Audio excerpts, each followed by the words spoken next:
1 जुलाई 2020 से एमएसएमई पे रजिस्ट्रेशन होना शुरू हो जाएगा और ये एमएसएमई का जो रजिस्ट्रेशन आया है ये नए रूप में अब आया है।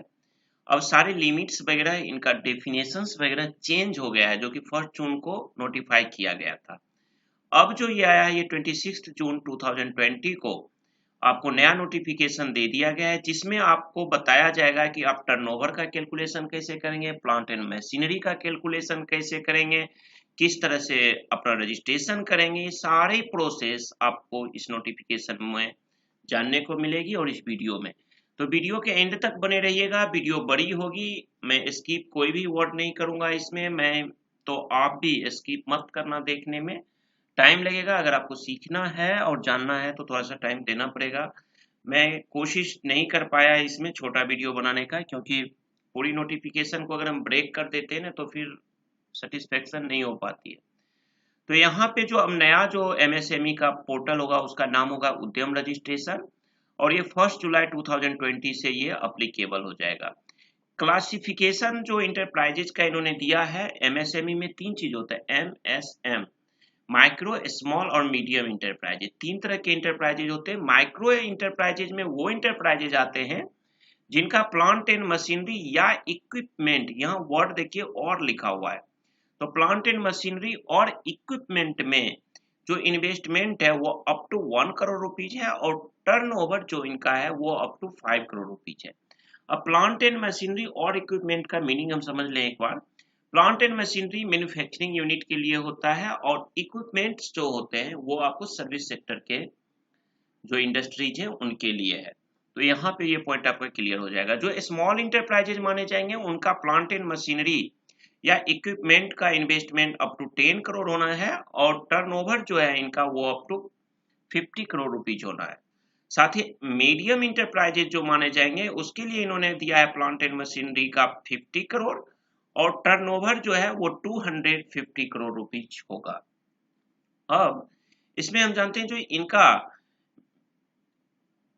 जो ये इंटरप्राइजेज है इनका क्या कहा जाएगा, तो इनको ना आपको उद्यम रजिस्ट्रेशन नाम का एक पोर्टल आएगा, उस पोर्टल पे आपको रजिस्ट्रेशन करना पड़ेगा और ये करने के लिए आपको सेल्फ डिक्लेरेशन देना पड़ेगा। कोई डॉक्यूमेंट्स की जरूरत नहीं होती है, कोई अपलोड करने की जरूरत नहीं होती है, कोई पेपर, कोई सर्टिफिकेट या कोई प्रूफ देने की जरूरत नहीं है।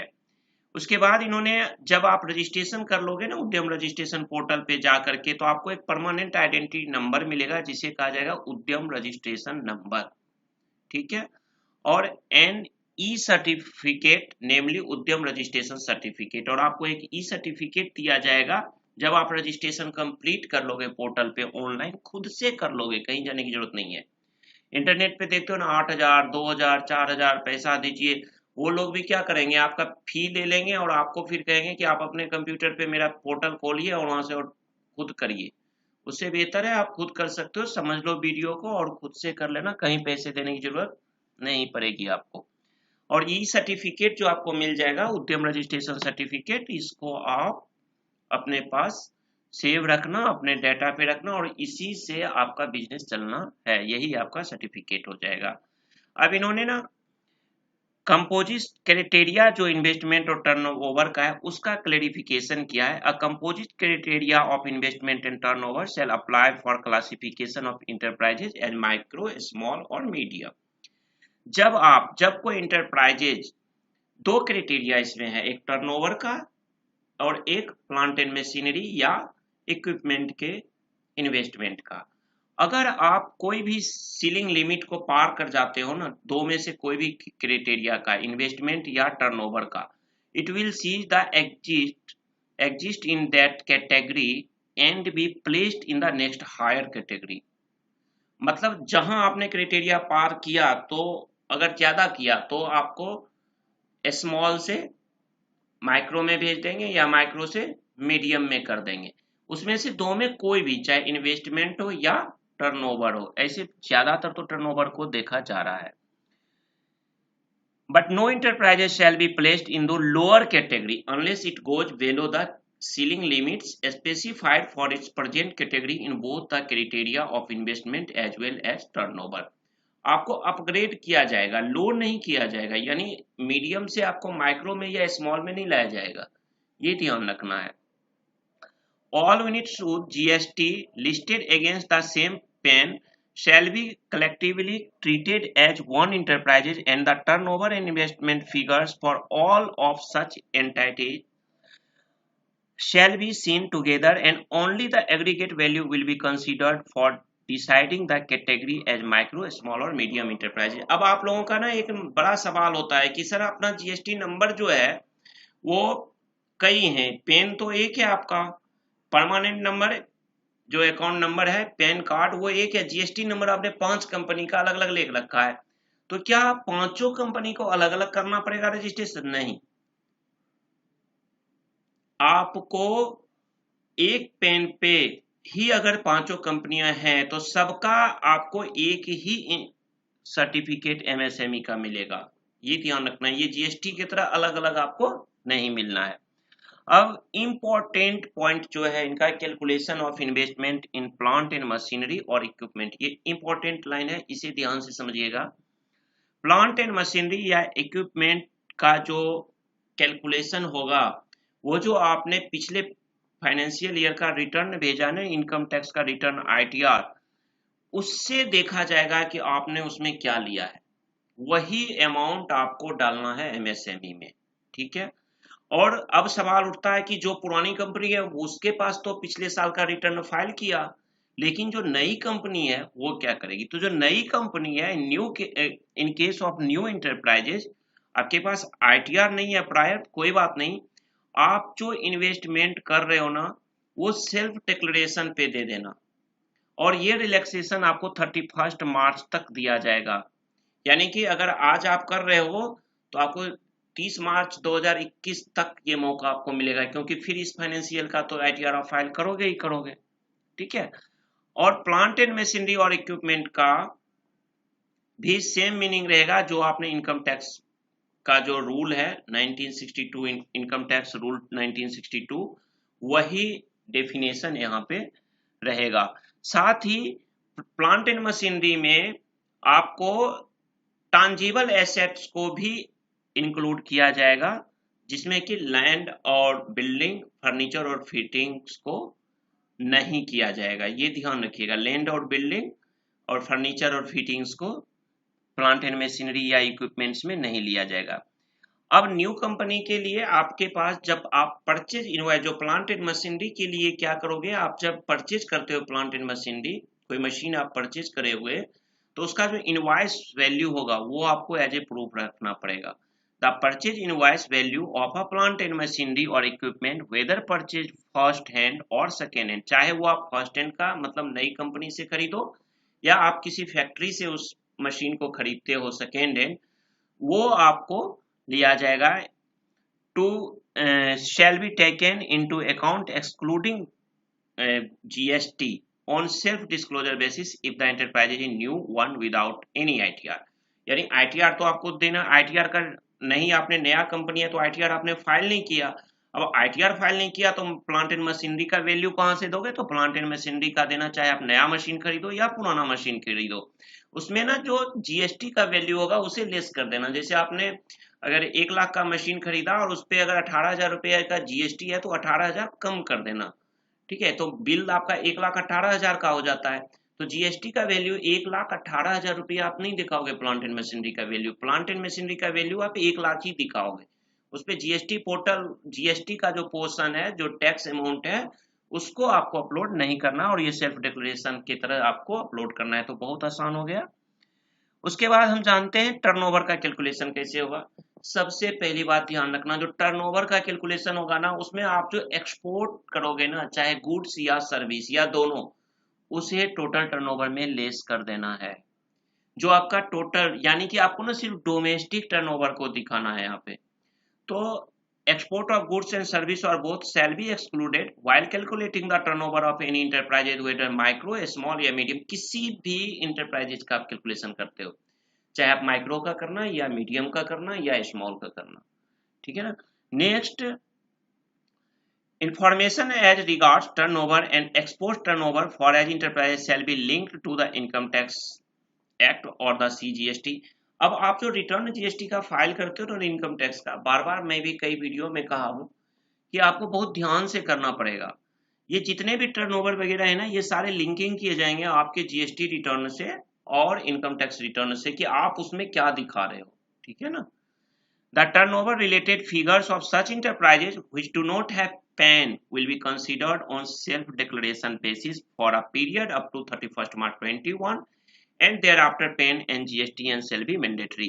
अब जिस कंपनी के पास पैन नंबर नहीं है, जैसे कोई प्रोप्राइटरशिप खोला है और उसके पास पेन नहीं है प्रोप्राइटरशिप फर्म का, प्रोप्राइटरशिप का, तो आपके पास जब पेन नहीं है ना प्रोप्राइटर के पास, तो आप क्या करो, और या GST नंबर भी नहीं है आपके पास, तो आपका रजिस्ट्रेशन तो हो जाएगा, लेकिन ये आपको रजिस्ट्रेशन 31 मार्च तक ही वैलिड रहेगा। 31 मार्च के बाद 2021 31 मार्च 2021 के बाद आपको पैन कार्ड और GST नंबर अपना अपडेट करना पड़ेगा। क्लियर। अब आते हैं नेक्स्ट प्रोसेस, इन्होंने बताया रजिस्ट्रेशन का प्रोसेस क्या है। The form for registration shall be provided in the Udyam registration portal जो होगा उस पर आपको फॉर्म मिलेगा। और आपको मैं पहले भी बताया था ना भी कि आपको ना रजिस्ट्रेशन में आधार रजिस्ट्रेशन जो आप करते थे MSME का, उसमें भी कोई फीस नहीं लगता था। ये लूट मची है मार्केट में, ध्यान रखना। व्यापारी जो सस्ते के चक्कर में दौड़ते हो ना, इसीलिए यहाँ दिक्कत आपको होती है। आपको कोई फी नहीं लगेगा अगर आप पोर्टल पे जाके करते हो, गवर्नमेंट फी नहीं है। लेकिन अगर आप मेरे से कहोगे करने के लिए तो मैं तो फी लूंगा ही। तो ये ध्यान रखना कि अगर आप इंडिविजुअल पर्सन के पास किसी प्रैक्टिशनर के पास जाते हो तो वो अपना टाइम दे रहा है, उसका तो फीस लेगा ही लेगा। बट अगर खुद करोगे तो कोई फी देने की जरूरत नहीं है। और प्रोप्राइटर का, अगर प्रोप्राइटरशिप फर्म है तो उसमें आधार नंबर प्रोप्राइटर का लगेगा, जो प्रोप्राइटर है, या और अगर कंपनी वगैरह है तो उसका जो भी डायरेक्टर वगैरह हैं उनका या ऑथराइज सिग्नेटरी है उनका लगेगा, पैन आधार ये सब लगेगा, या GSTN भी लगेगा। साथ ही अगर आप in case of enterprise duly registered as a Udyam with PAN, any deficiency of information for previous year when it did not have PAN shall be filed up on self declaration basis। PAN नहीं है तो आप self declaration पे कर देना, लेकिन 31 मार्च तक pen जमा कर देना। नो इंटरप्राइज शैल फाइल मोर देन 1 उद्यम रजिस्ट्रेशन, यानी कि जो मैं आपको बताया, अगर आपका 5 भी रजिस्ट्रेशन है, 5 कंपनी का भी रजिस्ट्रेशन है, एक पेन पे और GST नंबर भले आपका अलग अलग हो, लेकिन आपको उद्यम रजिस्ट्रेशन एक ही मिलेगा। Provided that any number of activities including manufacturing or service or both may be specified or added in one उद्यम रजिस्ट्रेशन। आप जो भी तरह की सर्विस प्रोवाइड करते हो ना, एक ही रजिस्ट्रेशन में, एक ही रजिस्ट्रेशन सर्टिफिकेट में उद्यम रजिस्ट्रेशन जब आप करेंगे उस समय ऐड कर देना सारी चीजें, ठीक है। अगर आप कोई मिस प्रेजेंट करते हो, ध्यान रखना, अगर आप टर्नओवर, देखिए इसमें मिस प्रेजेंट आप क्या करिएगा, दो ही जगह पे मिस प्रेजेंट करिएगा, या तो प्लांट एंड मशीनरी के कैलकुलेशन में या आप फिर टर्नओवर के कैलकुलेशन में। अब इन दोनों को, सपोज आपके पास प्लांट एंड मशीनरी ज्यादा का है या टर्नओवर ज्यादा है, लेकिन चाहते हो कि MSME में रजिस्ट्रेशन में कर लो, तो कुछ इधर उधर कर लें, मत करना। अगर आप मिस प्रेजेंट करते हो ना, मिस प्रेजेंट का अटेम्प्ट करना ही मत, तो आपके ऊपर जो भी पेनल्टी होगी as per section 27 of the act, MSME act के थ्रू आपके ऊपर ये पेनल्टी लगाई जाएगी। अब रजिस्ट्रेशन ऑफ एग्जिस्टिंग एंटरप्राइजेज, जो लोग पहले रजिस्ट्रेशन ले रखे हैं, all existing enterprises registered under EM part 2 और UM शैल रजिस्टर अगेन, उन लोगों को पुनः से करना पड़ेगा उद्यम रजिस्ट्रेशन पोर्टल पे। और वो कब से करेंगे, 1 जुलाई 2020 से। एक्चुअली मैं एक चीज और बता दूं, 1 जून को जब ये नोटिफिकेशन आया था ना, गवर्नमेंट ने जब दिया था, प्रेस रिलीज वगैरह किया था, तो बिजनेस इंडस्ट्री में ना एक हल्ला सा मच गया है कि भैया आ गया, MSME में आ गया, 250 करोड़ तक के जो लोग हैं फटाफट रजिस्ट्रेशन करो MSME का। कई एडवाइजर्स भी, टैक्स एडवाइजर भी नॉलेज की कमी में लगे पड़े हैं। मैंने खुद एक को ट्राई के लिए फोन किया, भाई मुझे MSME में रजिस्ट्रेशन लेना है, करवा देगा, मेरा 200 करोड़ का टर्नओवर है और 50 लाख के आसपास हमारा इन्वेस्टमेंट है। बंदा ने कहा साहब 2 मिनट लगेगा, आप मुझे 8,000 रुपया फी भेजो और मैं आपका कर दूंगा। फिर मैंने उसे गजट भेजा, कहा भैया कब कैसे कर देगा, अभी पोर्टल पे अपडेट ही नहीं हुआ। एमएस मैंने फेसबुक पे भी एक दिन लिखा था कि एमएसएमई अनाउंस तो किया लेकिन पोर्टल अपडेट नहीं है। जो लोग ज्यादा मतलब बड़े कैटेगरी में थे, पहले लार्ज स्केल में थे, 250 करोड़ आने और 50 crore turnover, sorry 50 crore plant and machinery के इन्वेस्टमेंट होने के कारण अब आप मीडियम स्केल में आ जाओगे, अदरवाइज तो आप लार्ज स्केल में थे। तो लार्ज स्केल वाले जो मीडियम में आना चाह रहे थे उनके लिए तो ये दिक्कत थी ना। तो ये अब आपको 1 जुलाई से अपडेट होगा, ये ध्यान रखना। अभी से ऐसा नहीं करना कि वीडियो देखे और हम लग गए पोर्टल ढूंढने में, मत ढूंढना। All enterprises registered till 30 June 20 shall be reclassified in accordance with this notification।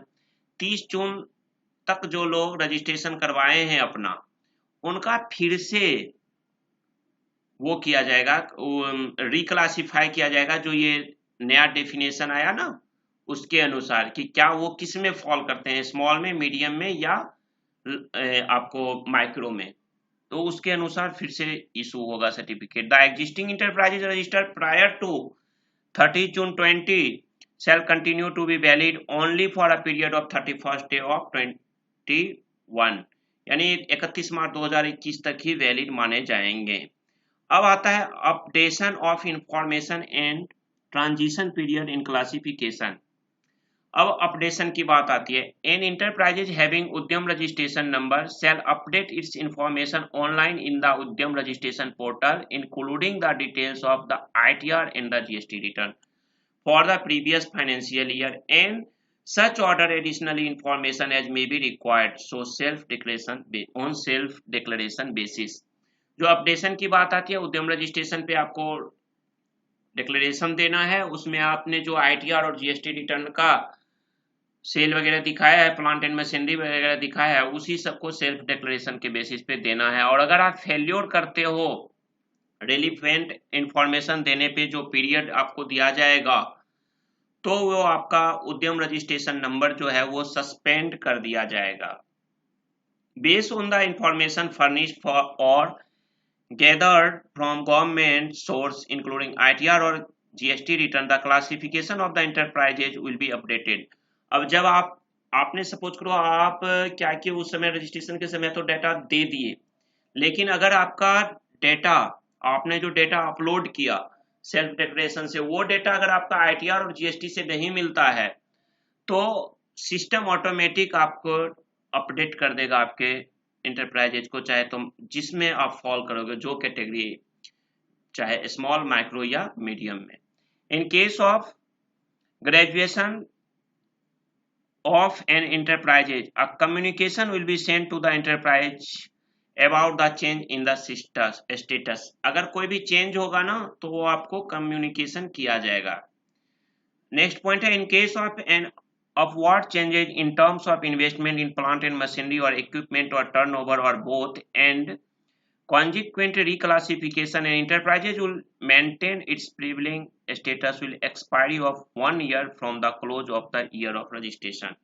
अगर कोई चेंजेज होता है तो 1 साल का आपके पास मौका है, उसमें आप कर सकते हो। In case of reverse graduation of an enterprises reclassification or due to actual changes in investment in plant and machinery or equipment or turnover or both, and whether the enterprise is registered under the act or not, the enterprise will continue in its present category till the closure of the financial year, and it will be given the benefit of the changed status only with effect from 1st April of the financial year following the year in which such change took place।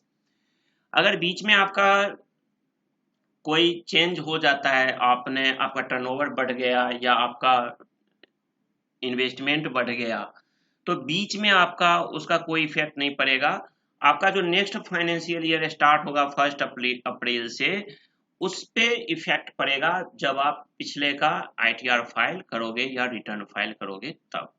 उसके बाद ये grievances के लिए हैं, जो कि जरूरी नहीं है, ये तो लॉज उसके हैं, ये लॉ के बारे में है। तो ये वीडियो इतना इम्पोर्टेंट है कि आप इसे ज़्यादा से ज़्यादा शेयर करिए और लाइक करिए।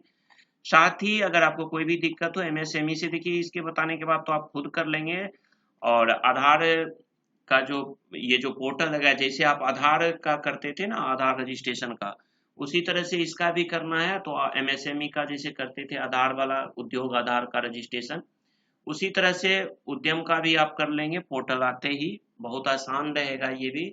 पैन नंबर वगैरह, आधार नंबर आपके पास होना चाहिए, कर लेंगे। अगर फिर भी कोई दिक्कत हो तो आप हमें कमेंट कर दीजिएगा, मैं वीडियो बना दूंगा, ठीक है ना, कमेंट बॉक्स में, या आप मुझे मेल कर देना rom83prakash@gmail.com पे, और मैं उस पे 10-5 क्वेश्चन होने के बाद एक वीडियो आपको बना दूंगा। Thank you, bye bye.